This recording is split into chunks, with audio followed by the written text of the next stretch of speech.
Добрый день, хлопчики и девчонки, садовод аматор на сувязі. Ось гэта наш старый сад. Трава амаль у пояс. А вось сёння и завтра мы попытаемся навести тут порядок.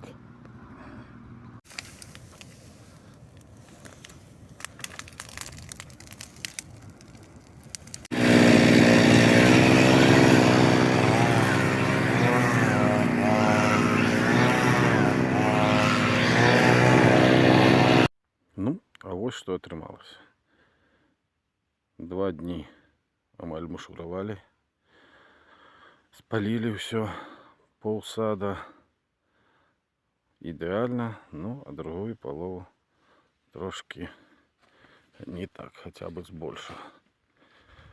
Ну вот по весне зробим обрезку. Трохи гэтай яблони подновим, где-то досадили молодь. І ось такий садок атрымаўся. Усім добра, миру, садовод аматор на сувязі.